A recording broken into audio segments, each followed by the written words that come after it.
One. What's happening, YouTube? You back in the building with the Black Avengers of current culture. Me, Larry T. Streams. How you doing, fellas? Doing good, man. Chilling. Larry? Yeah, man. Everything's everything. Ladies and gentlemen, we've got a packed show for you. You know, we cover pop culture, we cover movies and TV show news, we cover politics, and we cover money. For our pop culture, today we're going to be covering the loss of Ashley Ross from ATL Little Woman, and a gentleman we think should be Father of the Year. In movie and TV show news, we're going to actually watch the full trailer for a movie called 2 Minutes of Fame, and we've definitely got to talk about AMC attempting to ban Universal because they dropped Trolls via VOD and it made $100 million.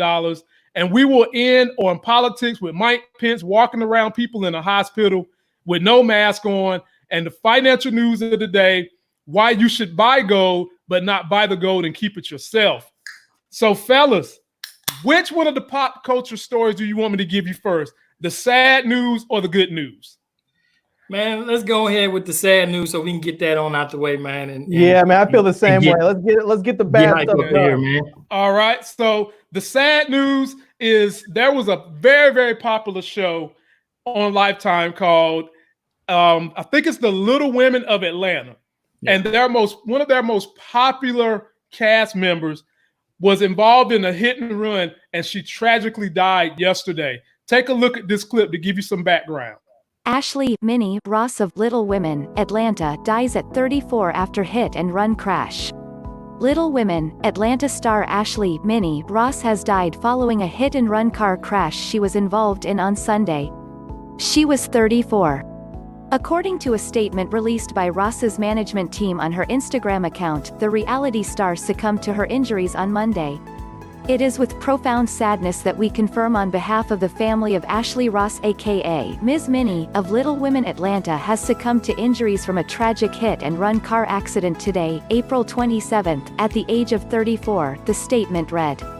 The family respectfully asks for their privacy as they grieve during this very difficult time. Ross's publicist, Liz Dixon, told People that the reality star had been gravely injured when the vehicle she was in collided with another vehicle near Old National Highway in Atlanta at 11 p.m. on Sunday. Known as Ms. Minnie, Ross had starred on Little Women, Atlanta since 2016.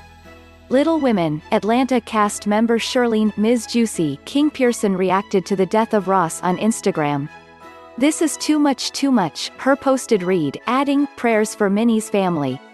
Another cast member, Samantha Ortiz, took to Instagram to write, "Rip to it Miss Minnie Law, I'm so sorry this has happened, I will be praying for you and your family." Well, there you have it, fellas. I'll give it to you, T-Streams, first. I didn't know anything about the show. I think I've caught my wife watching it once or twice. But by all accounts and everything I read, this young lady was beloved. She was very young, and she was a positive influence in Atlanta. What does this invoke? What kind of emotions do you feel when you hear this type of thing happen to someone so young?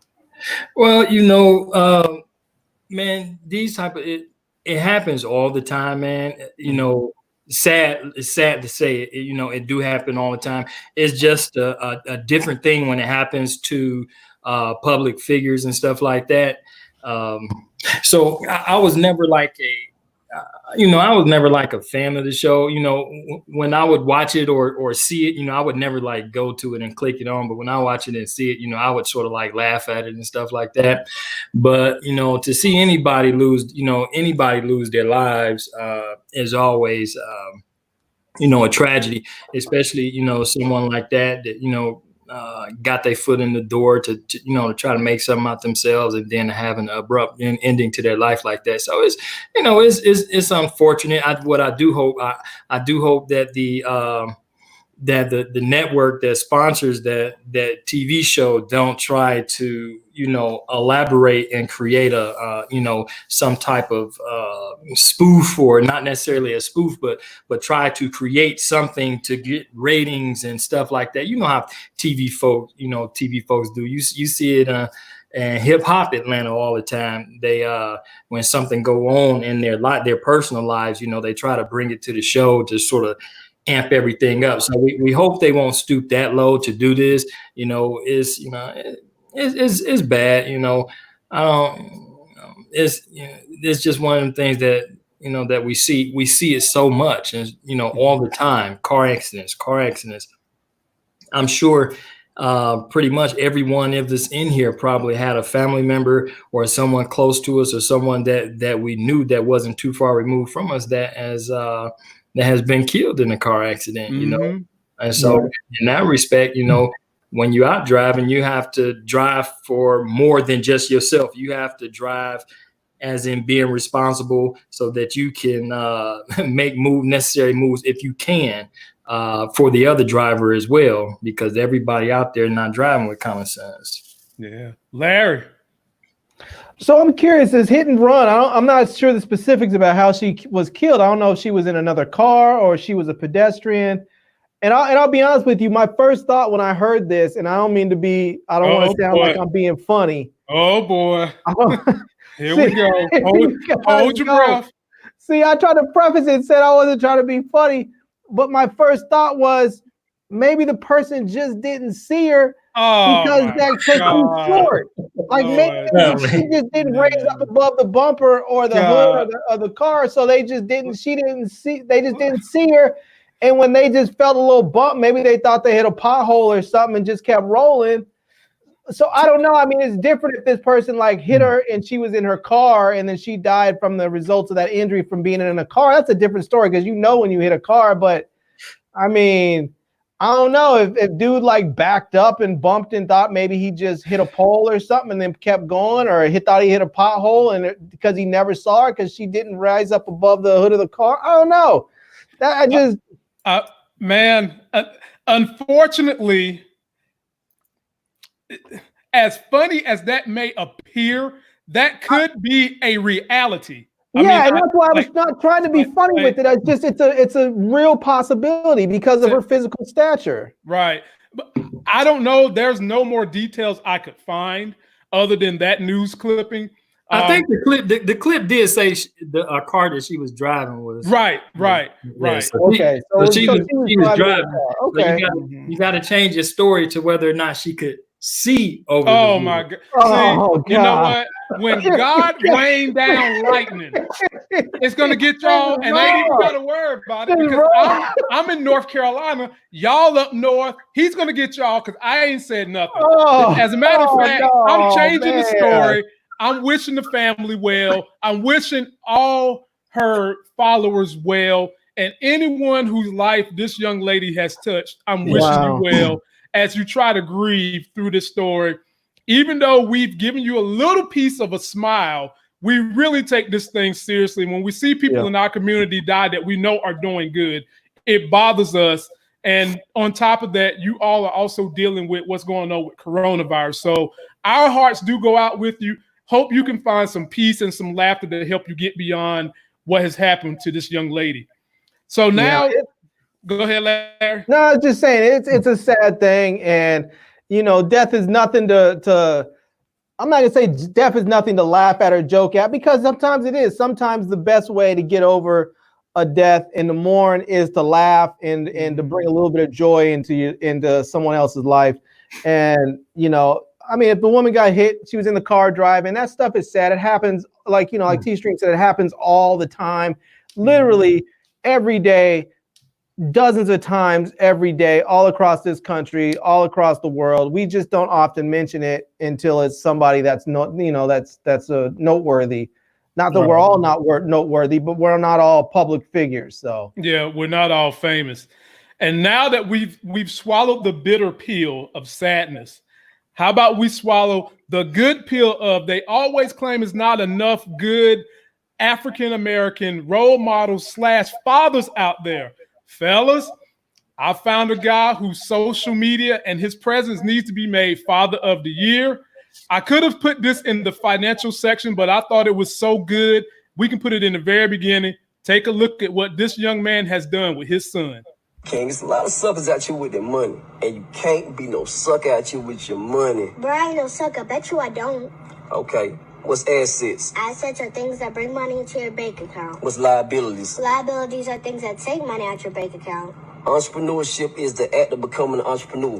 What's entrepreneurship? Entrepreneurship is a process of setting up a business or businesses. Taking on a greater than normal Financial risk. What's an entrepreneur? Entrepreneur is a person that organizes and operates a business or businesses. Also taking on a greater than normal Financial risk. What's financial mean? Money. And what's risk mean? Chance. Come on.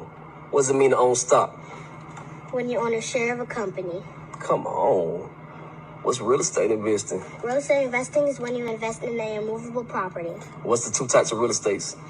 Commercial real estate and residential real estate. What's commercial real estate? Commercial real estate is property for businesses and workspace, like an office, store, and land. And what's residential real estate? Property to live on, like a house, apartment, or condominium. Come on. It comes with extra fees when you have real estate, you feel me? Mm-hmm. Daddy tells you how many times he pays his state property tax a year. Once a year. What's the type of maintenance fee? Cutting grass. Come on. What's HOA? Homeowner association. And what comes along with that? HOA fee. Come on. And when it comes to the brokerage percent, what percent is that? 7. Come on. What's equity? Equity is the difference between what your business is worth minus what you owe on it. Also assets minus Liabilities and debt. good job. What's credit report? Credit report is like a report card letting you know how well you did by paying your money back you borrowed. And how does credit affect your life? The better you keep your credit, the more opportunities you will have to get funding. And what large purchases like? A car or a house. Come on. And always repay what you owe. Because if you owe somebody, that means you're in Debt. And you never want to be in Debt. Because that means you're. Owe somebody. And we don't never owe. Somebody. Because that. Boy, Kato, be more careful. When I saw that, all I could think of was me and 10-year-old L sitting in a new Tesla, whatever come out that year. Come on, little L. Come on, baby L. Larry, I'm going to give it to you first. Does that little boy and father deserve dad and child of the year? Because that little boy could have been no more than 8 years old. And that dad got him on point with more financial information than probably all of Trump's left voters. So drop it on me, Larry. Tell us about that situation. It looks like, like they need to go ahead and send this kid to Wharton already. Just get him out there and get him his just let him skip high school and college. Let him get his MBA right now so he can go to work. So, it's going to be interesting to see what comes of this kid as he grows up, if he's going to become a financial person or just a random investor or it's just, I'm curious about what he's going to end up doing with himself. But I think it's important. I think some of the just the basic terminologies and telling kids about finance and giving them some financial literacy is really important. And I know that our community has been sorely lacking in that arena. There's a lot of people in our communities that still don't have checking accounts. They're still going to check cashing places, to get their money out instead of having, just a basic bank account. So I think financial literacy is very, very important. And it's good to see a kid like that starting off early. Right. T-Streams, give it to him. Come on now. Man, it's always good when you see stuff like that going on. Anytime you see a parent that's sharing and giving their kid wisdom, that's gonna always be a plus, man. It's real easy to teach a kid a dance move or how to pick up a game controller or something like that, and but it's way more important and it's lasting when you can drop some core values or fundamentals into the kids. I wish a million times I would have shared information like that, with my kids when they were young like that. And so kudos out to anybody that share that kind of wisdom, because right now, if you looked at it, those are going to be the ones that excel, because you look at a lot of the stuff that little kids are taking in right now. It is honestly, it's sad to say, but it's actually dangerous fundamentally for a child, man, to really just grow up in a free society like we have now, because they are so much exposed to a lot of things. And then our world right now is giving them is giving them, you know, too much rope. And when I say too much rope, is like, you know, they don't want you to whip your kids. You know, your kids can now tell on you and stuff like this. And so, you know, everything is now, children are allowed to sometimes make adult-like decisions for their own selves. And so when you can take some heat and actually give it to a kid, and they can hold on that and become fundamentally sound, they can take that and use that. And even if he's not a banker, you know, he could still use that information when it's time for him to apply for his first credit card.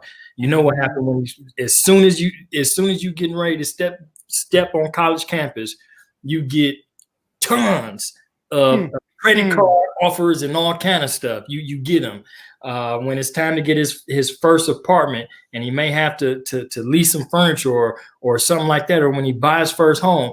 All that information will help him. And so I took my hat off to the old boy for sharing that with his kid. Yeah. You know, another thing that I want to say about this that I think is very cool is that not just about this, but with young people and young Black people nowadays, is that it is because we are starting to see more role models that are you know, that are wealthy, that are building wealth, talking about building wealth. When you look, and part of it is because in the past, a lot of our heroes have been, you know, rappers and ball players and actors and singers and whatever else. But you're starting to see some of these people becoming financial giants. I mean, you see people like Jay-Z and Diddy, and literally just this week, I think it was, or late last week, Kanye West was officially certified a billionaire by Forbes magazine. What? And so, yeah. And so it's good to see that, even, you know, because not everybody has a father that's going to do that. And some of these kids, their role models are these rappers and singers and athletes. So it's really great to see, you know, people like Diddy and Jay-Z and you know, and Kanye and Jordan and LeBron and all these other people coming up that are athletes, and they are singers and they are rappers, but they're also entrepreneurs, and they're also, you know, they're telling people, yes, maybe you can't dunk a ball, maybe you can't drop 16 bars as fluid as I can, but what you can do is manage money. Everybody can learn how to manage money. And so I think it's important to see these guys making financial literacy cool. You know, it's not about flexing in a new car. It's about building wealth for yourself, your family, and the next generation. And I think them putting that message out there is very, very cool. And it's going to really, I think, help, you know, push people to do that, our people to do that moving forward. So I want to say, be sure when I chop this up tomorrow and put it on the podcast, and then I chop it up and put it back on YouTube, be sure to share that segment. So everything Larry said, I echo. And that is something you can install in your kid at a very young age. And who says there are not good African-American fathers out there? We just seen one, and y'all are looking at two on this channel right now. Now, let me shout out to everybody who is on following us live, including my big homie, Howard McQuarters, who is thankful we've added a financial section to the channel, and my boy Mike Willie. We have a new graphic that we give to people who super chat this channel. Larry's seen it. T-Streams, you ready for it? Here we go. When you super chat this channel, you become my... It's my team. It's my quarterback. You become my teammate, my quarterback for the day. And God knows, Mike Willie, Howard McQuarters, I appreciate y'all so much to the help. Y'all help this channel grow. And I just want to continue to thank you. And anybody else who has super chatted in the past and you're willing to super chat in the future, we're here for you. Oh, my Lord. Oh, man, I got to hit it again. I got to hit it again. Here we go. It's my team. It's my quarterback. That's my family right there, baby. That's my family right there. I appreciate you, bud. Great. All right, so because all that super chat me, hit me on my DMs, and you kind of structure the way we do the show. We're done with the pop culture now. Now we're getting into what's going on in TV shows and movies. And the way we're going to break this one down today, we're going to talk about AMC trying to ban Universal. We've got a full trailer review that we're all going to watch together. Then I've got some leaked Marvel footage. We'll round out the movie, TV show stuff. So Larry sent me this story. And boy, got to be more careful. It's a good one. We kind of talked about this on some older podcasts when we mentioned that because of what's going on with the Rona and the streaming right now, that it might give studios an opportunity to see what it would be like not to have to deal with the middleman, which is the movie theater. Well, guess what, ladies and gentlemen? That's what happened with Universal's when they dropped this movie right here, Trolls. They dropped Trolls, video on demand. You rent the movie for $20, and they had 5 million people rent Trolls at $20 a pop. They made $100 million, and the president of AMC comes out hot. Mad. He wants some of that money. He feels like they breached the agreement. And when we first talked about this, Larry T. Streams, I asked y'all, did y'all know that the government had a little agreement amongst car manufacturers in which they had to sell to car dealerships? And I was wondering, what's the same thing in place for movie theaters?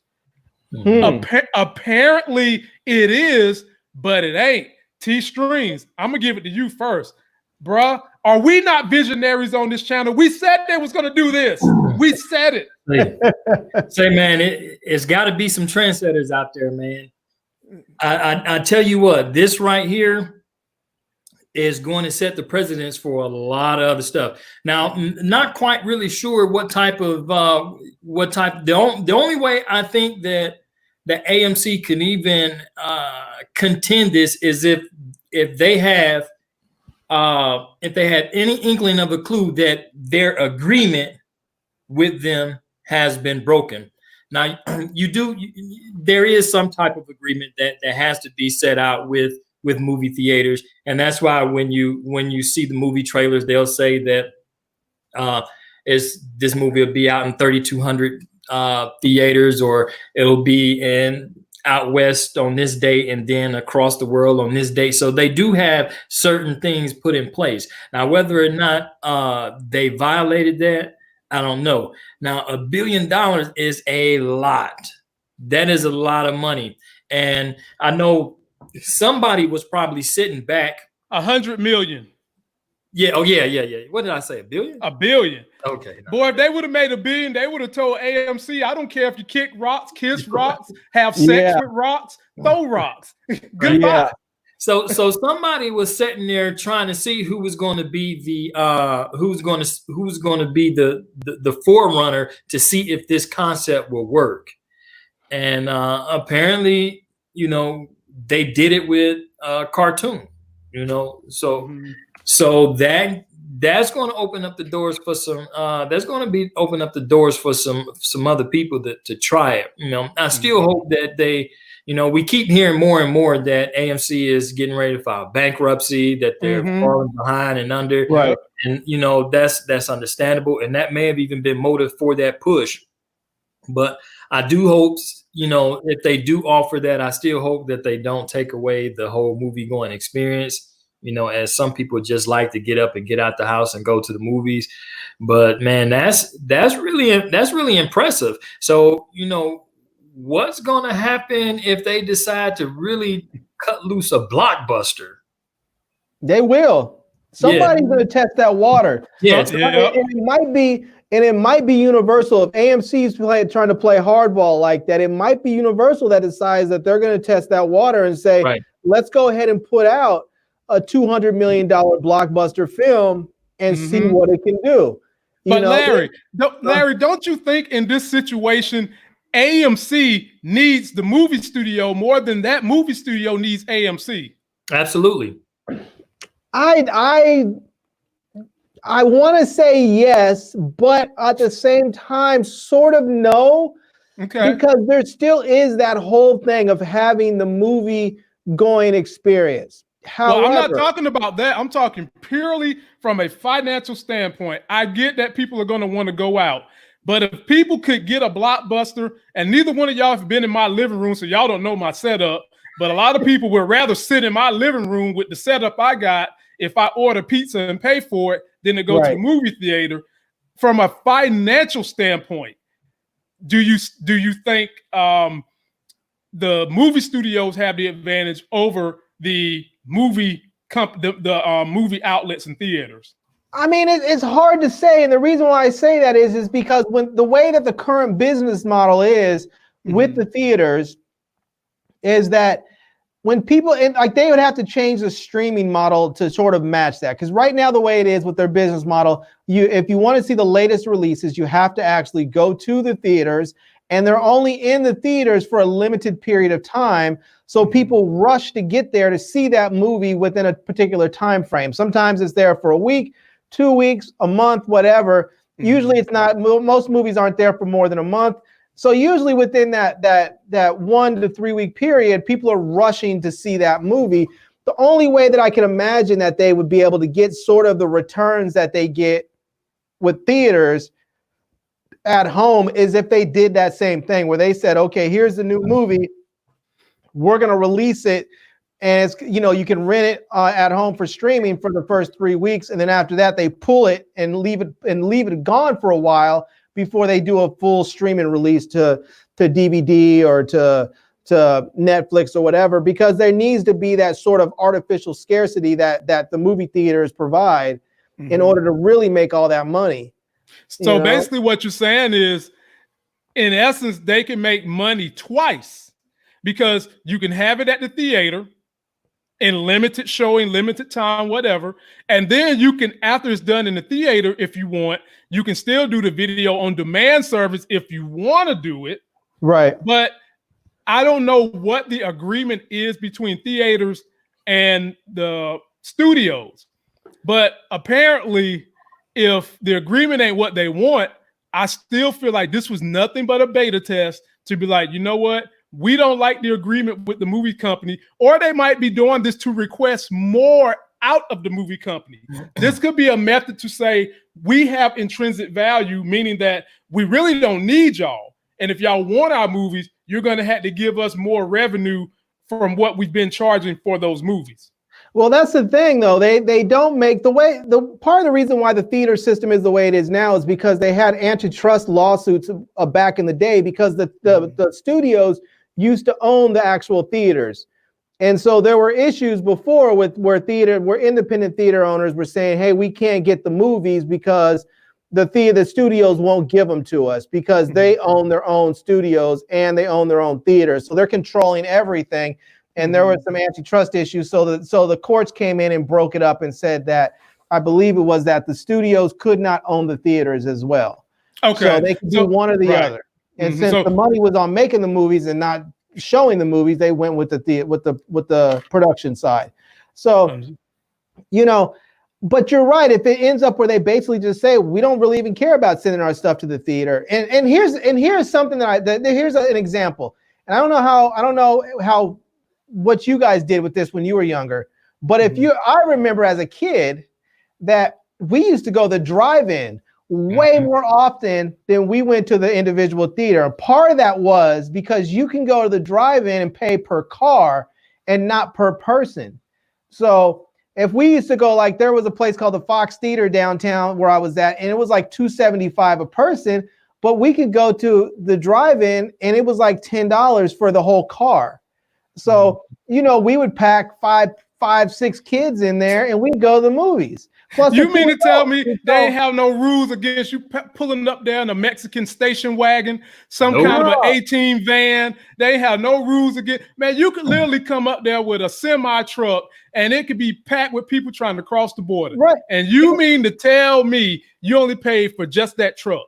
That's it. And here's the other crazy thing about it was often we didn't even bother to go get concessions because you're in a car. We used to pack an ice chest with drinks, and my mom would cook for us. And if we went in the summertime when it was warm and there was too many people in the car, we used to bring our lawn chairs. You would just pop the lawn chair out and sit it next to the car. Or sometimes you would just sit on the hood of the car. So, I mean, the drive-in experience was something that people thought was never going to go away, and it went away. And people said, no one's ever going to go to the movie theaters like that. No one's going to go to the movie theaters like they do. But then they did. Well, what's happening now is you're starting to see the same thing happen again. Well, people are like, well, I don't need to go to the movie theaters. I can watch in my house. I can sit on my couch, and when I have to go to the bathroom, I can hit pause. When I want to get up and go and grab something out of the refrigerator, I can hit pause. If I miss what that person said, I can hit rewind. There's a lot of advantages to watching at home. And as people have better, like you were saying, I don't know what your setup is at home, but when you have a 70-inch or 80-inch TV and a surround sound system, a lot of people are like, this is good enough. Yeah. Not only is it good enough, it's great. Yeah, man. You better believe it. And I got the reclining theater chairs. You can lounge back and it can contort you and massage you, and it's got plugs, bruh. If I don't like getting out the house, I won't. Right. All right, y'all. Now we got something new we're going to try. New movie is coming out real soon called 2 Minutes of Fame. We're going to all watch the trailer together. Me, Larry, T-Streams, the Black Avengers of current culture. We're going to pick it apart after we get done watching it. And here we go. What's up with y'all, baby? It's DeAndre McDonald. Who is DeAndre McDonald? DeAndre McDonald. What up? I don't care about them wannabe comedians. I'm the real thing. He does a good impression of you, though. How can I make the most amount of money while selling out the most amount of people? So you think I should have him killed?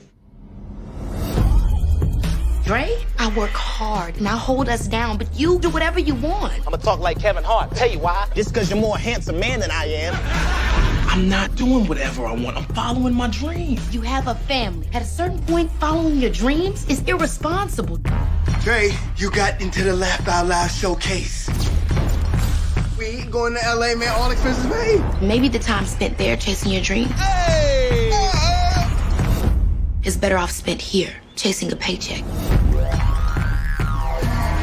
Eddie Murphy being dope ass GPS. Your ass supposed to go south, your ass went north. If you would have listened, you would have been in the right place. But now you stuck. Oh my. So you checked out my set. I peeped it. You weren't bad. Every second is elevated. Heartbeat of it accelerated. Dre, you don't even know this girl, man. She could be a temptress. Buzzing with the centerpiece, get a grip. I'm tripping off her energy, self-empower, balance of symmetry. No. I ain't gotta worry about this. Ha! Big dog. Earth? Earth. You know what? I'm just gonna call her. You convinced everybody around you to believe in you, and you don't believe in yourself. Don't be late for your little showcase, Playboy. You're the reason it will last forever. You're the star staring back up in the mirror. Cause it's special when you stand out from the rest.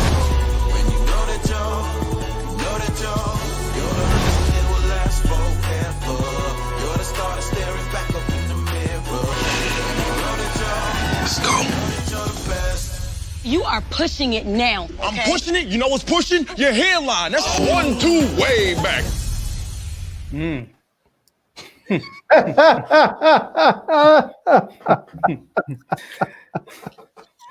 I like it. We need the movies to hurry up and open up, man. Okay. Now that one's going straight to DVD. Is it? Yeah. It says straight to DVD and digital on. I like that because I love me some Jay Farrow. Dude is tight. I like Jay Farrow, but I feel like that trailer just showed you the whole movie. In essence, that's what I feel like. My first impulse is it showed you the whole movie. It gave you the traditional kind of thing that husbands go through at wives, because a lot of wives feel like husbands, and in particular black wives, feel like husbands is always going off on wild goose chases, trying to get rich quick.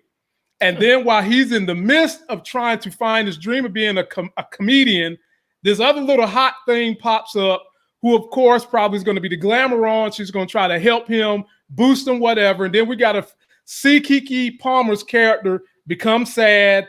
They're gonna probably break up for a little while. He gonna hit it big. Then they're gonna come back together. Then she's gonna realize her mistake. I kind of feel like I've seen this before. But Larry, T-Strings, I give it to y'all. Go ahead, Larry. I personally, when I see that and I saw the Keke Palmer's character, I was thinking to myself, I hope he never gets back with her. I was like, when I saw that glamour, that big what'd you call her? A glamour-on? A glamour whatever. Yeah, man, a glam thought. The glam thought.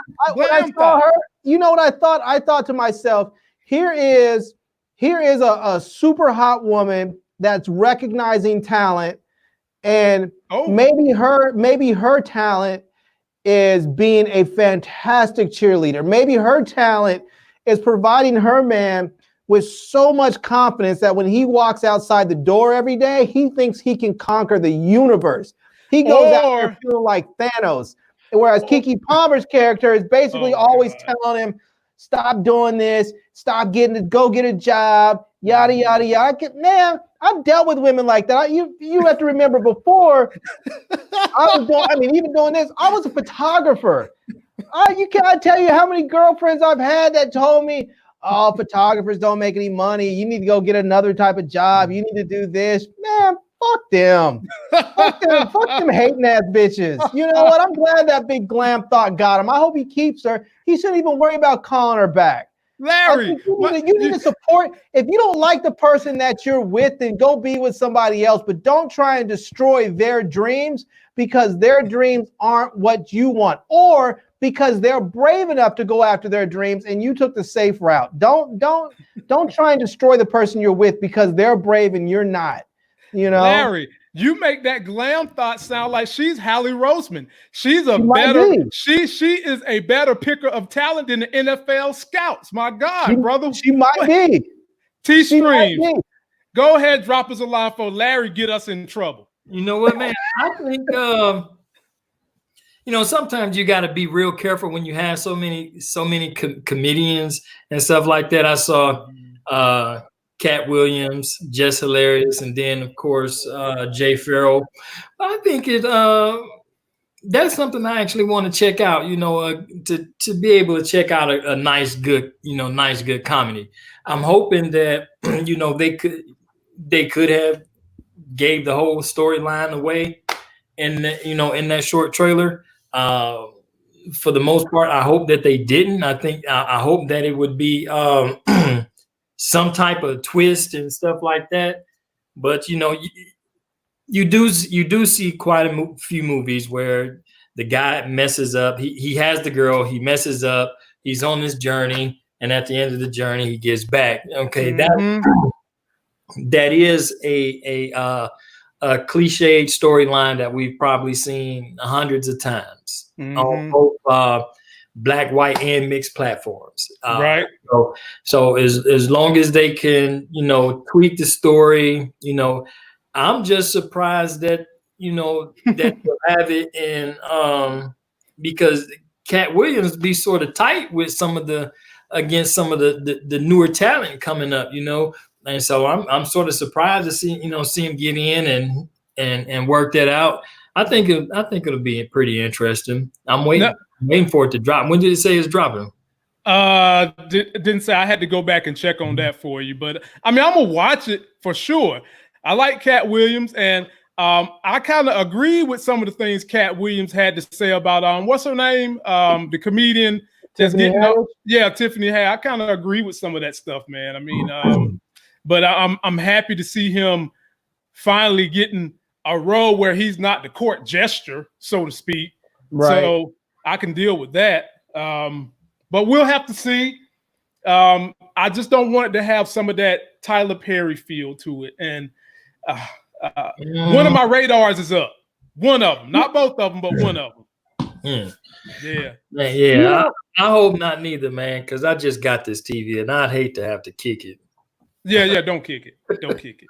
Don't kick it. It ain't worth that, brother. It ain't worth the kicking of the TVs now. Lord have mercy. All right, fellas. I will say that. It does look funny. There's a lot of comedians in there. I have not been the biggest fan of Cat Williams probably until just very recently, because I've seen some stuff that he's done that to me, I think as he's gotten a bit older, he's been funnier for me. And I've always felt like I feel like he's played himself short. Like he did the whole little short pimping dude.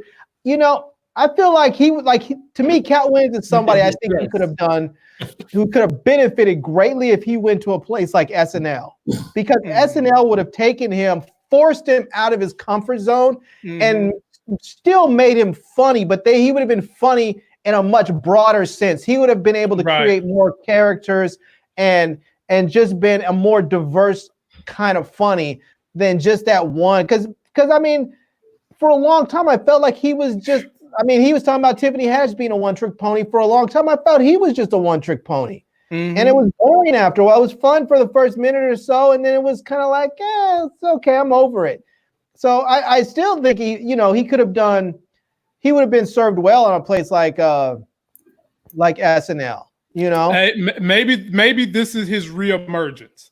You know, my man had some issues. He wigged out.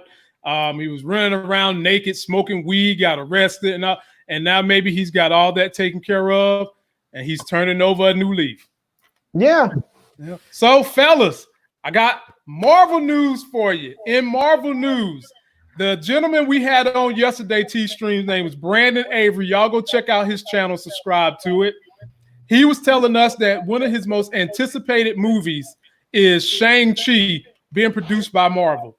Well, there was some leaked set footage of them filming Shang-Chi, and you know your boy got it. Let's take a look at it.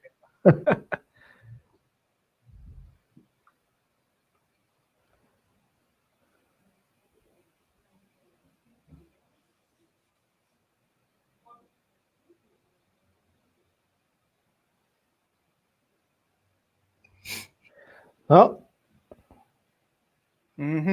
Somebody was in the cut with their cell phone, apparently. You better believe it. You better believe it. And they came and delivered us some good footage. So what you seen there, from what they're saying on the webs, because I've never followed or read Shang-Chi by Marvel, but the main thing that was the takeaway from, did y'all see the dude that stepped out of the building with the black suit on? He's supposed to be one of the main villains in the story. And they're saying that that background is probably going to be CGI'd. So, you know, where you can see all the steps and the crane, that's going to be CGI'd. Either one of you guys ever heard of Shang-Chi, interested in Shang-Chi? When leaks like this happen, it just makes me wonder what's going on. So, Larry, I'm going to give this one to you first. You know a lot about this. What do you think we can deduce from someone linking Shang-Chi? I mean, honestly, part of me almost feels like it might have been an inside job to leak this out, because I don't think a lot of people really followed him in the comics. I don't think he doesn't have the same cachet, even amongst comic book fans, that some of the other larger characters have. And, so I think that maybe leaking something like this just to see that there's a Marvel leak out is something I think that will try and generate some interest in him. And we'll see what comes of it. I mean, I like you, I didn't read Shang-Chi in the when I was a kid. So I'm not going to say I'm real familiar with them, so for my enthusiasm level for, is just, I mean, it's a Marvel movie. So I'm sort of excited there's going to be a new Marvel movie, but I'm not it's not like I'm super excited for this particular movie. Maybe once I see the trailer for it or something, I'll feel differently. But I think this might have been an intentional leak to try and generate some buzz, because there's nothing in there that you're showing that's really giving anything away. Right. It's just sort of like, oh, here's a leak from a new Marvel movie, yada, yada, yada. Some of the fanboys will get excited and spread it around.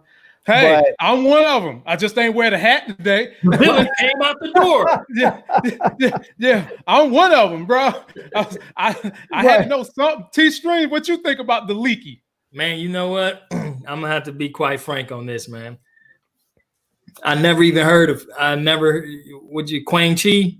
Shang-Chi, man. Shang-Chi. Kim Jong-un, they all the same, huh? Yeah. The closest I got to that was Shang Tsung from Mortal Kombat. So Man, I had no clue. I'm gonna have to look it up and check it out. I'm assuming that's old because right now a lot of the film studios sort of been closed down for a few weeks now and stopped filming unless unless somebody sort of been in the rule book a little bit. When you say a Marvel film is coming out, it's always natural to get a little bit excited because they tend to do pretty good on do pretty good on their movies. Mhm. But man, I've never heard of that guy. I don't know if he fly or if he runs, if he plays with guns, if he disappeared. What the hell does he do? T-String, the man name is Shang-Chi, so he do some kind of karate, kung fu, or something. Okay. He up in there doing something with his hands and his feet. Yeah. So we'll have to see. I'm gonna have to check. I'm gonna have to check it out. I can't promise that I'll be a loyal follower of it, because I never even. And man, as far as I can remember dealing with cartoons and Marvel all the way back when I was a little kid, when comic books collection was the thing to do back in the in the 80s and stuff like that. I still never heard of that dude.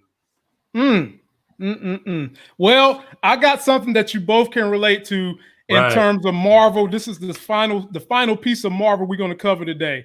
I want you guys to take a look at this graphic right here.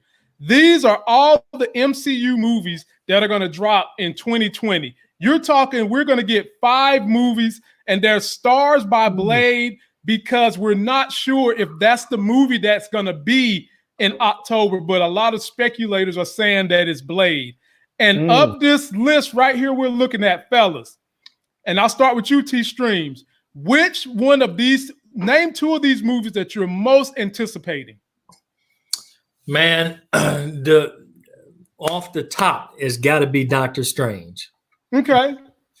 After that, I would probably give a strong second to Black Panther 2, as long as they're not changing it up. Okay. Okay. As long as they're not changing it up. If they're keeping it with the same, same actors and on a different mission and stuff like that, then I'm with it. If they get to tampering with something that's not broke, then I'm an unhappy camper. Larry, your 2 most anticipated from this list. Man, I have to say this hurts me not to say Black Panther 2, but man, I'm actually looking forward to Doctor Strange and Blade. But I'll tell you, man, I honestly, when I look at where they positioned Black Panther 2, it makes me think like if they've already started filming this, that the studio execs have looked at the dailies and thought that it wasn't that strong. Because I'm thinking like they're putting it at May 6th, and then like 2 months later, they're putting Captain Marvel 2 out. I'm thinking even like July 8th, I'm thinking for Captain Marvel 2, I'm thinking they need to either that one's week 2, but they need to move that up to right before the July 4th holiday. Like if Black Panther 2 was a strong movie, if it looked like it was going to be strong, they should have put that probably like right around the Christmas holiday, or moved it to where the July 4th holiday was for Captain Marvel 2. So I'm thinking that script is real weak.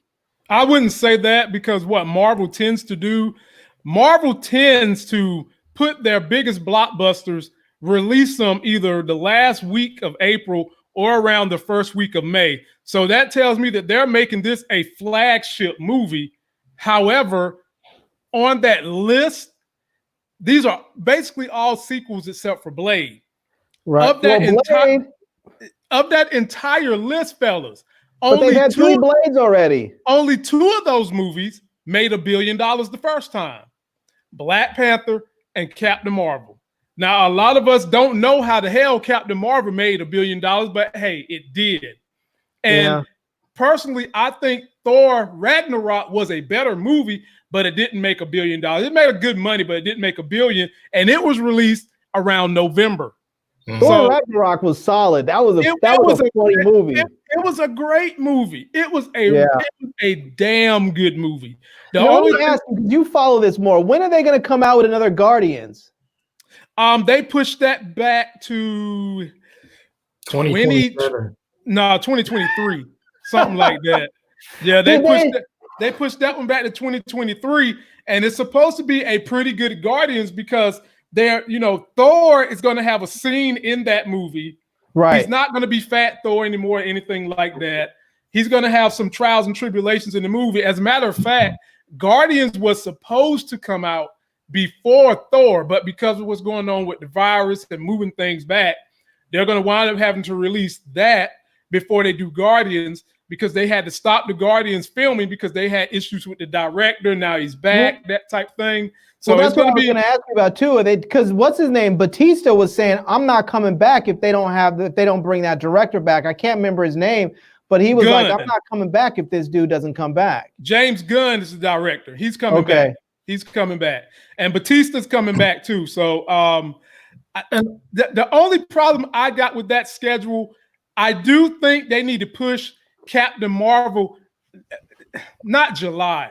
And the reason why I say that is because if Black Panther 2 does as well as the first one, it's going to have legs for longer than just 8 weeks. It's going to have legs for like 12 weeks.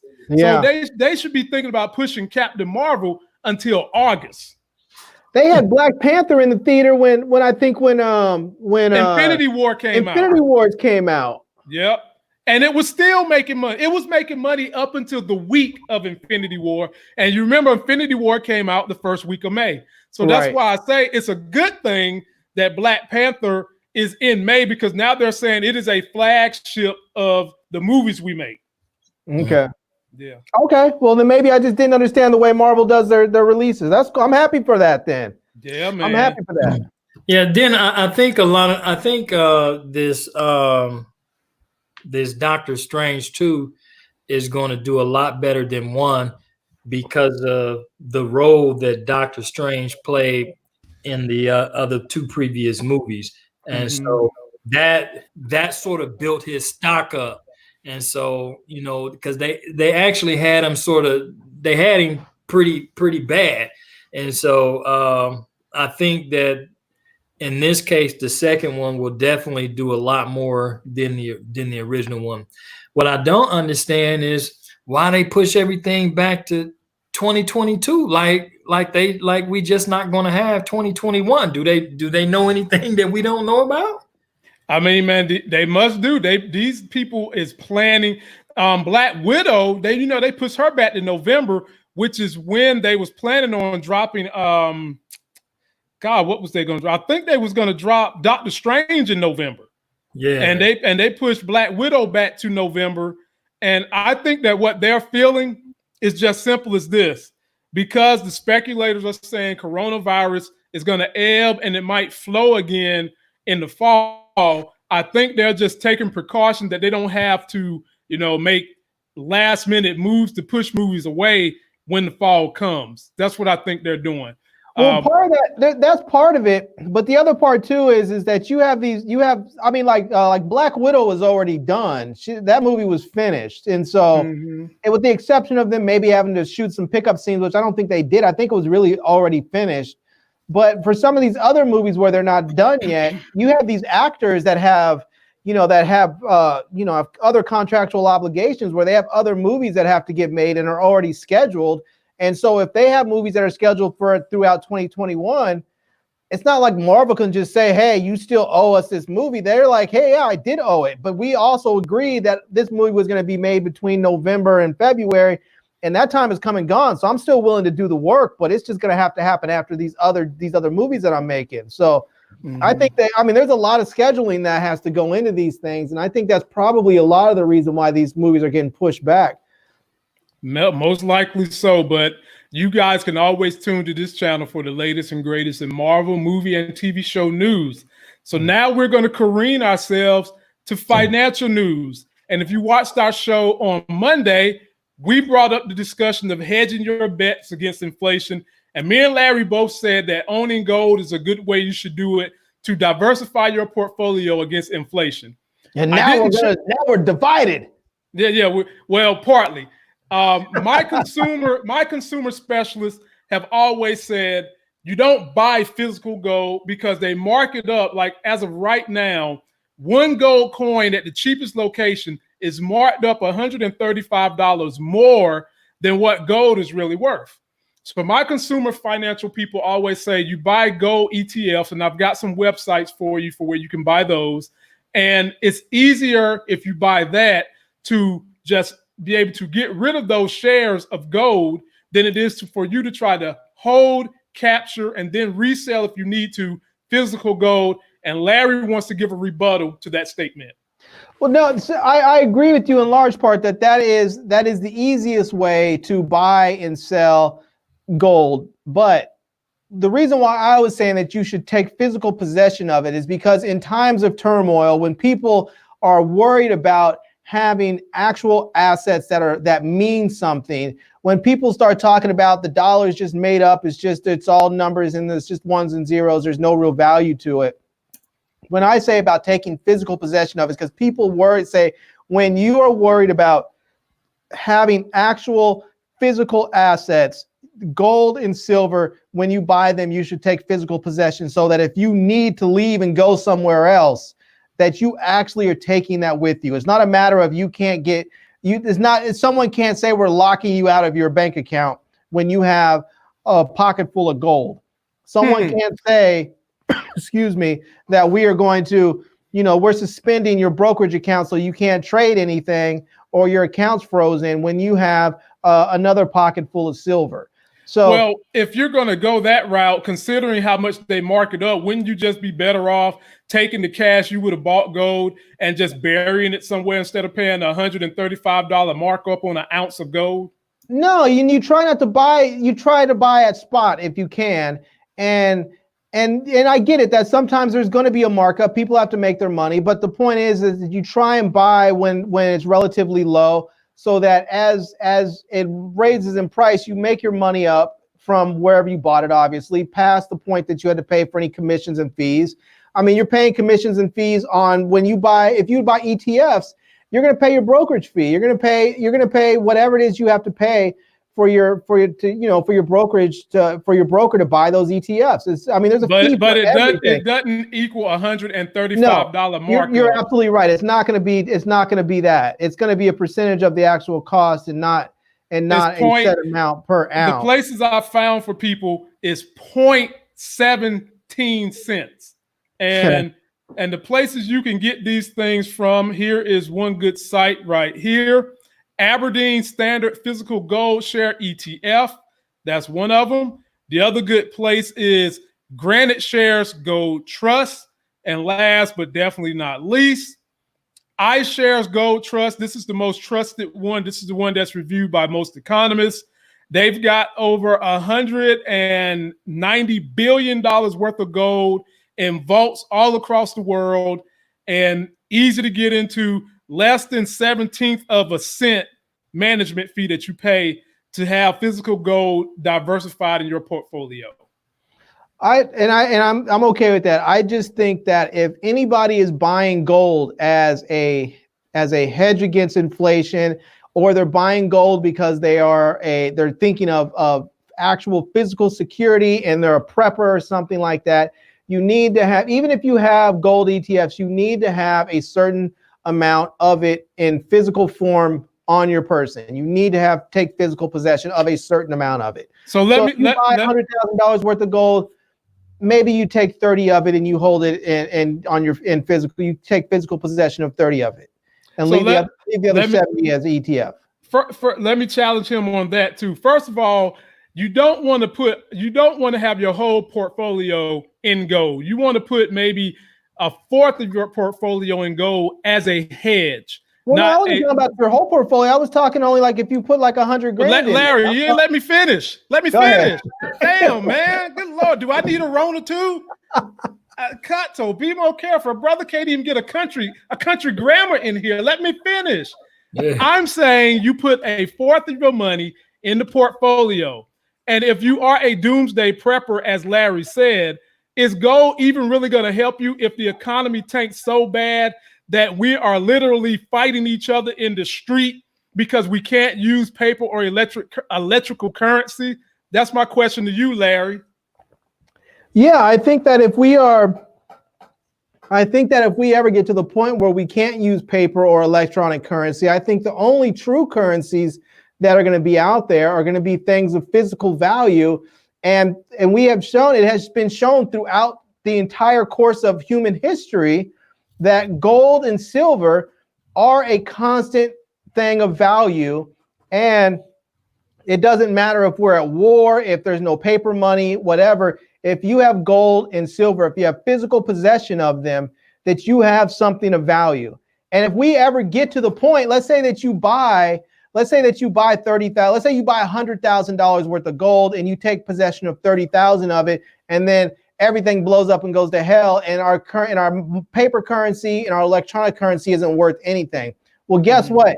Your $30,000 worth of gold is probably going to be worth $1 million.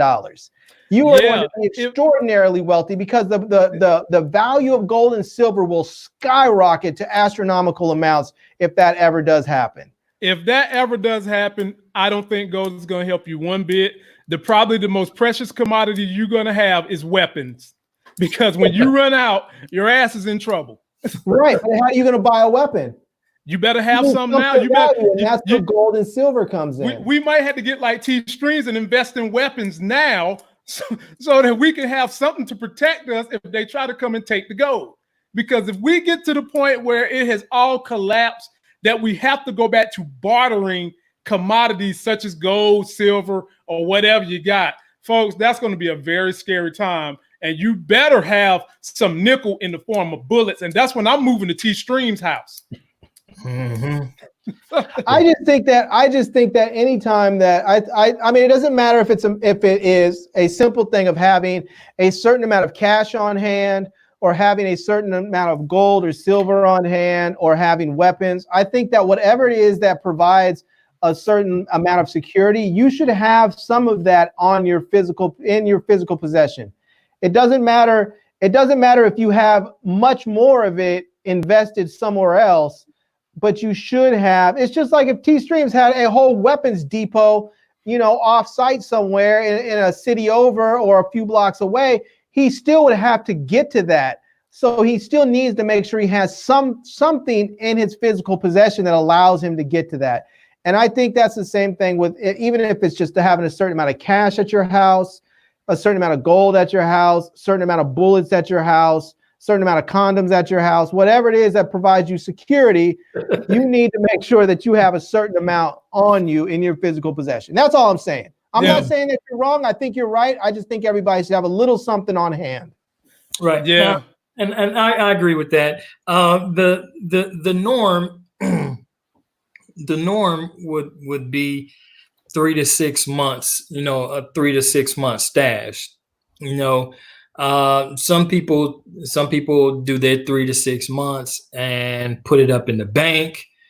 It's good to have it, it's good to have 3 to 6 months emergency fund that's separate from your general savings and checkings, as well as it wouldn't be a bad idea to have 3 to 6 month liquid asset as well in your immediate possession, some place that you can immediately get to, just in case the ish hit the fan and you gotta have it.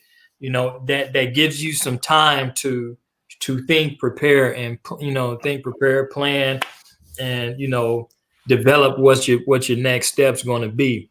Mm-hmm. So if you already have like an emergency fund stashed away in your bank account, that's fine. I would definitely consider taking a portion. And back in the day, grandma used to put it up under the pillow, up under the mattress. It don't matter where you put it at. Now you can get, buy in-wall home safes and all kind of stuff. And so you want to be one of those people when the stuff do hit the fan, that you're not running around like a loose cannon because now your back is against the wall because you were found wanting and now you're destitute because you failed to prepare. And that's really, really important, because let's say tomorrow stock market crash, the internet has some type of thing going on, and banking institutions and stuff like that is down. Mm-hmm. If all you have is about $30 in your wallet and $100,000 in the bank that's dependent upon one of those plastic cards, and you can't get to it, your value has now become that $30 that you have in the pocket, because you just don't know how quickly or how soon or when the next time you'll be able to access your account. I know a lot of people are afraid that you worry about people knowing that you may have stuff and burglaries and all this other kind of stuff, and that's a valid concern and stuff like that. But there's things you can do to prepare yourself, or to help alleviate yourselves from being a victim or a target or something like that, because right now we really don't know what direction everything is going in. The news telling us one thing, our behavior on the outside is saying another, and it's right now is a lot of mixed signals going out. But you have to, each one of us, we have to be responsible for our household and playing our part on how we make it should things get really, really rough. So go ahead. And let me say this just as an example of something, Lamont. And I know some people think, oh, that just sounds like some conspiracy theory stuff. Larry's saying you should have this, the world blows up, yada yada yada. But think about just not long ago in Venezuela, they had their economy and their country started to go downhill, and they had a run on their banks. And so even if you were doing the right things and you put money away, and even if you put some money away in the bank and you had some money on hand, what happened was there was a run on their bank, there was a run on the banks, and the valuation of their currency took a dump on itself. So now, let's say that you had that same $30 in your pocket. Well, now you go to the grocery store and you try and buy food with that $30. Your $30 isn't worth jack, because now a loaf of bread costs $45, or your loaf of bread, what used to cost $5, is now, $20. And so your $30 just isn't worth much. And what happens is that people that were able to get out of the country and into a better place that was safer are people that had physical assets. So when you had to go to some place and you had to go cross a border and go tell some border guard, hey, can you let me out? And he's like, grease these palms, and you pull out a stack of money and he's like, I don't want this money. This isn't worth anything anymore. Your $1,000 to me now is worth like 100. But you pull out a gold coin, and this gold coin that you bought for $1,000, now all of a sudden, because the currency tanked, now your $1,000 gold coin is really worth like $12,000. Now you can say, I want you to let me and my whole family through, and here's an ounce of gold. Yeah, you're talking about a once in a million type of experience. And really, if you go and bring a hot woman, you go get a hot woman and give it to that guy, he's letting you through the border too. Maybe, but then you have to give up another human being. But it's not a once in a million thing. I mean, this is what happened in Venezuela just a few years ago. It's still going on today to some extent. But these are occurrences that have happened in various economies throughout various countries over the years. I mean, it happens almost every year. We will see that some country will go through this, and there's a run on their banks. And the people that have physical assets are the ones that are able to either to move those assets and get out, or they're able to survive because they actually have something of value on hand that they can use to trade. So that might work in other countries, but I don't believe our system is going to falter to that degree. So yeah, maybe if you live in a dictatorship like Venezuela, it might happen. But even if that did happen and you had your gold solidified in an ETF, you can get that transferred immediately. This don't take 3 days to get your gold transferred in the equivalent of cash that you didn't blow $135 markup on. So that means you bought more. And if the price rose and you took that 135 and you bought the gold ETF, you made more money. You could pull that cash, and whatever the guy wants at the gatekeeper to get you out the border, you can give that to him in cash, whatever his fee is. But what if you can't? What if they do like they've done it whenever there's a run on the banks? They close the banks, and the federal government says we're keeping the banks closed for a period of time. So what if you think like, oh, I'm going to go ahead and get my money out, but you can't because one, you can't execute a trade because they shut down the market. Or two, even if you do execute that trade and get that money transferred to your bank account, you can't access your bank account because they closed the bank because there's been a run on the banks. Bitcoin. That's the whole reason for keeping some of your value in your possession. You can get it in Bitcoin too. Now that's a different story. I've evaluated this thing left and right. And now you didn't flip the script, because now you start talking about Bitcoin. That's a different form of electronic currency, and that's a different story. So there might be you might have a valid argument there. Hey man, I got a family to take care of. Shoot, I'm looking at every contingency plan, and if we survive a Donald Trump, I think we can survive anything that's coming at us in the future. At least I hope. And speaking of your favorite president, here's the last story of the night. Lord have mercy. Your vice president of these United States, who's supposed to be setting a role model for what we should all be doing under COVID-19. Mind you, this guy is the head of the task force for COVID-19. I want you all to take a look at what this young man did just the other day. US Vice President Mike Pence has been criticized for not wearing a mask during a visit to a medical center. Pence visited the Mayo Clinic in Minnesota on Tuesday. The research center later said on Twitter that he had been informed of the mandatory mask policy, though that tweet has since been deleted. Mike Pence visited Mayo Clinic in Rochester, and there he did not wear a surgical mask, a mask to cover his face. Many observers commented on this. The video footage from the pool accompanying the vice president show that he was the only person without a face mask at that particular clinic. Now, the vice president's spokesperson subsequently said that the vice president gets tested for the virus once a week, and therefore there is no need for him to wear a mask, as he could not be asymptomatic. Well, health experts point out that that is not the case. He could contract the virus at any particular stage. A spokesperson for Mr. Pence also said that he wanted to look the health workers directly in the eye to thank them for their service. But the fact remains that the president, he has refused to wear a face mask. The vice president is not wearing a face mask. Now, this despite the guidance from the White House that all in public should be wearing face masks. So, folks, you can't make this stuff up. You can't make this stuff up. I live with a doctor. I'm married to a doctor. I talk to a doctor every day. And just like they said in this article, unless his ass got tested right before he walked in that facility, you don't know the moment you contract something and become asymptomatic.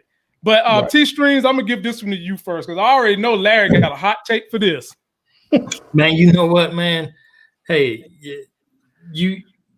what can you expect from these dudes here? I mean, you can't expect them to do really anything that has anything to do with common sense.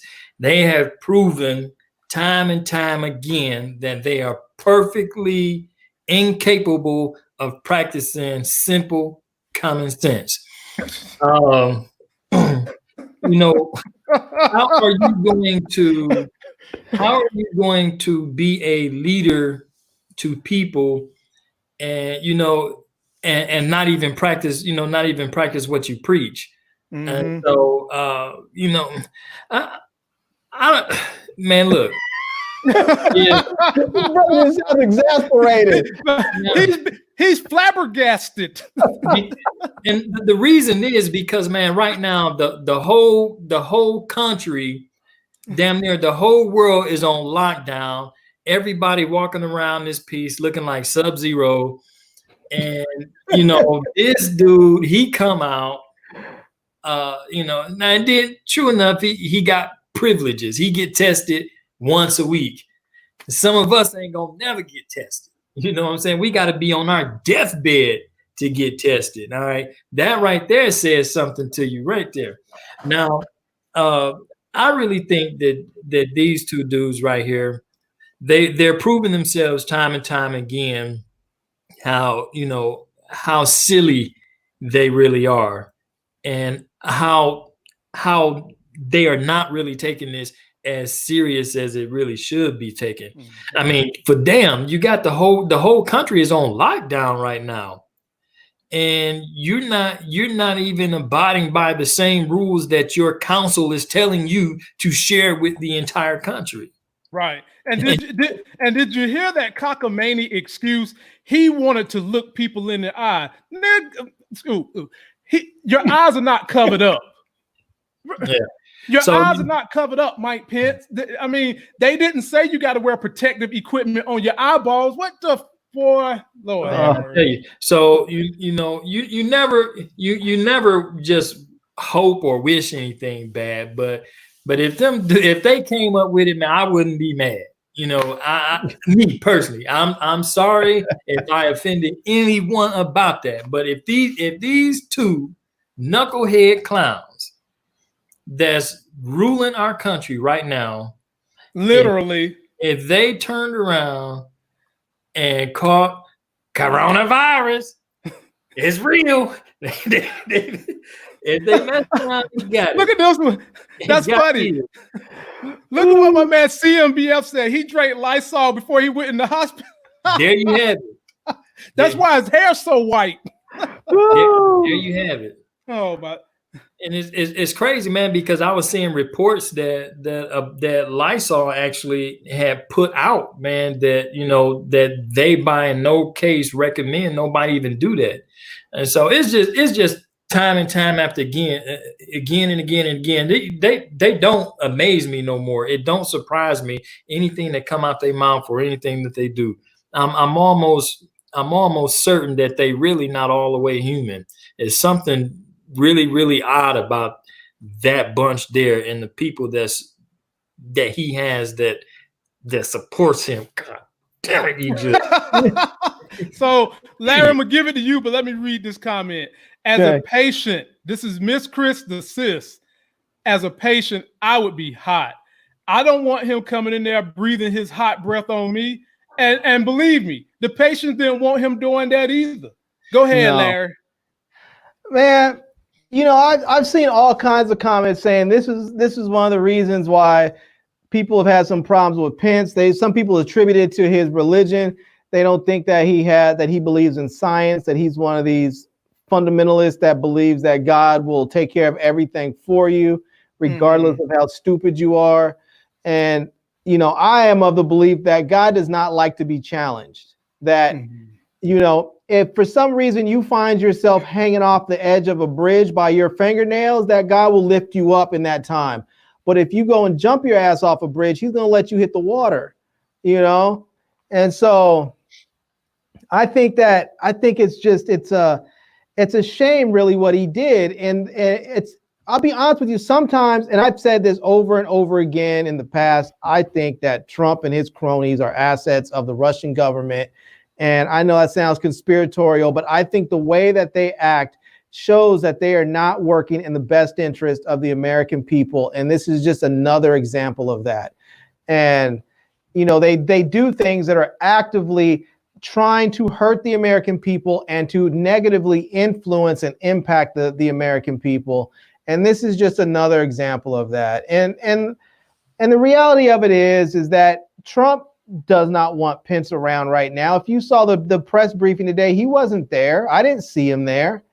You know, he was like, oh, you took your ass to a COVID ward with no mask. Cool. You can stay your ass in quarantine for the next 14 days. And then you can just come back to the press briefings, you know? But you know what some of the problem is? Trump has that dictator complex about him where he has to look strong, virile, young. You can't have weakness. And they never wear masks. Even though they're telling everybody else to wear masks, they don't wear masks. They hardly social distance. And you send Pence out here, everybody surrounding him has got on a mask, and he's sticking out like a sore damn thumb. Larry, I don't care if you believe in God or if you believe in a fish. Stupid is stupid, and you're going to pay the consequences of living on earth, whether you believe in a fish or God. Either way you go. It's just not a good look for the American people. It's divisive, number one. You can hurt somebody, number two. And then that smarmy excuse you gave just tells me you don't give a good damn, Mike Pence. I needed to look them in their eyes. Yeah. Have y'all seen a mask that go like this? They need them. No. Last I checked, it's like this. Can y'all see my eyes? You know? Can you see one? Can you see two? I mean, stop this, boy. I got to start my streak of non-cussing all over again. I like to lost it on that one, man, because you're putting people at risk. You're putting people at risk for no reason. You just, even if you feel like you're healthy, man, play the part. Don't be of the mindset, do as I say, not as I do. Yeah. And we've seen way too much of that in this administration. It's a shame. It really is a shame. And I just wish we had better for the American people. I don't always agree with half of the country, but I wish they had a better representative for themselves. Because I don't look at Trump as someone that I would look to for leadership. Mm-hmm. I know that he's the president, but I don't look to him for that. I know a lot of people do, and I wish those people had someone better. Right. You know? And Miss Chris the sis, she is dropping alley-oops tonight. Check this one out. This is something we talked about in this house. Trump is going to be a liability for the U.S. when he leaves office. Do you think he's going to keep his big fat mouth shut of all the secrets he knows? No, he's going to blab and brag to everyone. And the only opposition I would have to say to Miss Chris the sis is he's still under indictment from New York. New York is chopping at the bits. Like those little children that go eat Santa Claus cookie on Christmas Eve. They chopping at the bits for him to get out of office, because I'm pretty sure he's going to be one of the first American presidents we've ever had that's going to do some time in jail for what they got on him, unless he goes somewhere and tries to seek extradition, probably to Russia. Yeah, he's going to be indicted the second he leaves office, because the Southern District of New York has already said, as soon as he's out of office, we're going ahead and putting these charges through. They can't do it now because he's sitting president, right? But they've said already, as soon as he's out of office, these charges are hitting. Yep. The moment January 20th get here and he take a breath, they're going to be knocking on his door. And y'all can cool believe this channel is going to be there for all the food. I might even take me a ride and record all of that, because that's going to be some good TV. And this is going to be my last point, and I'll get you fellas out of here. Let me say one thing to that before you go on. Trump's saving grace may be that if he gets out of office and they do bring charges against him, it's likely that Biden will just simply pardon him, similar to the way that Nixon was pardoned. They may just say it's better for the country if we just move on away from this. And so they may just pardon him for whatever he's done and move on as a way of trying to move the country forward. Well, I sure the hell hope not. Me too. For what? Why would you all of a sudden try to go back to traditional values when this guy has been about as traditional as a porcupine stuck in grease? Why would you go back to that? Well, Biden is an old school politician, and I think some of that may kick in and be like, it's the unifying the country is more important than going after Donald Trump. And so I'm not saying it's gonna happen, but I would not at all be surprised if I saw that happen. Look, let New York handle the problem. If I was Biden, I wouldn't even touch it. Just let New York do their thing. I'm down with you. I feel you. Don't touch it. And the last point we'll make about politics and Trump, I'm going to just try to claim it. When he loses this November and he becomes a lame duck president, fellas, I hate to warn you all, and I hate to warn you all watching, but when he becomes a lame duck president, that is when he might become the most dangerous we've ever seen, when he know his time is up. You might see this dude doing the craziest stuff, from giving people crazy pardons that don't need it, to the things that are going to come out of his mouth, to the executive orders he might try to write. I'm very fearful. It's like, damn if he lose, damn if he win, but more importantly, just damn him and hope he lose. Well, I will say that there is one possible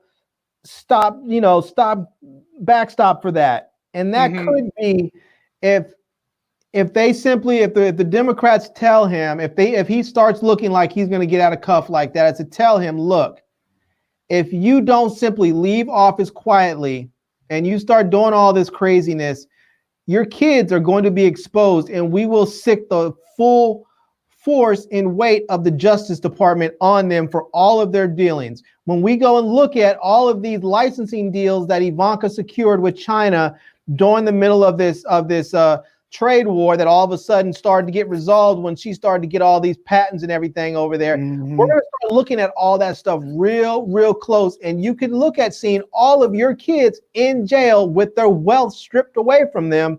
And so he may look at that and say, okay, people, I wanted to do it. It's not worth it. I'm going to be out of office in a couple of days, and my kids have their whole life ahead of them. I don't want to see their lives ruined. So you talking about someone, grace. You're talking about a man that we would assume has common sense. Trump has no sensibilities. He's not going to do that shit. Oh, good Lord. Here I go. But he does love his wife daughter. I mean, his daughter. He does love his daughter. He loves her because he want to screw her, but that's about it. He's not going to cut no deals with them. And the Democrats should just take the low road and let the chips fall all on his face, because that man has done so much damage to this country. I'll never forget what he's done with the judges. I'll never forget what he's done with the education system. And really, I want to cuss out that Ben Carson too, but you know what? He stayed quiet, so I'm not going to get on him. But his quietness is also an omission of lack of intelligence that goes along with that whole entire party. He should have been resigned to jump ship too. Ain't doing me no favors. Well, he doesn't have any integrity, and we understand that. No one in the Republican Party at this stage, except for Mitt Romney, possibly has an ounce of integrity. That's about it. Mitt Romney's the only one that keeps on chiming in on what is best for all people.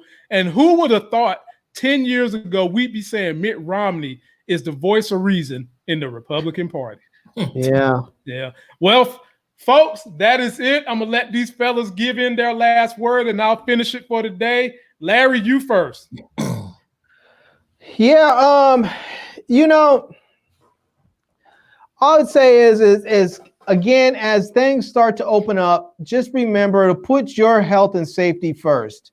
I know there's a lot of people out there that are going to say we need to get back to normal. We need to go out there and buy and spend and all the other stuff.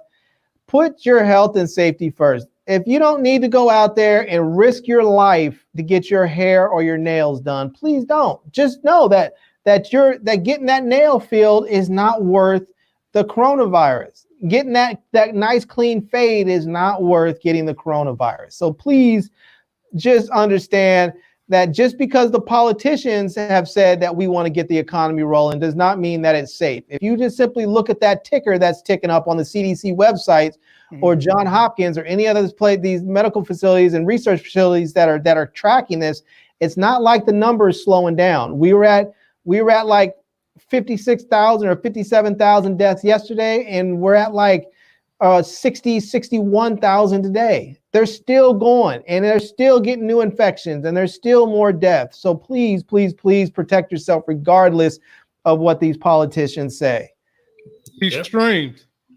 Yeah. I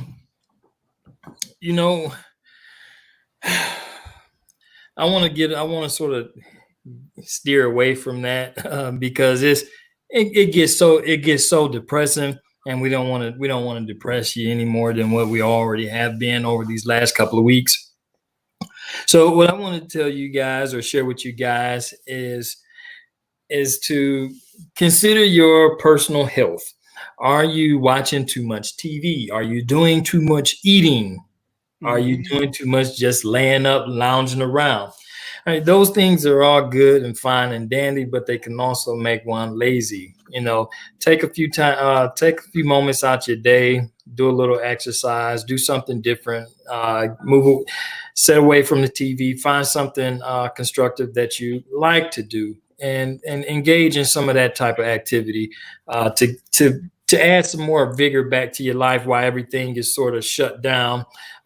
Sitting here on the couch for hours watching the boob tube can sort of slump you down a little bit. And if you're just sitting here slumped down watching TV all day, you tend to eat a little bit more, and then you get a little bit wobbly. Okay, so we don't want no Rona weight, baby. No Rona weight. No Rona weight.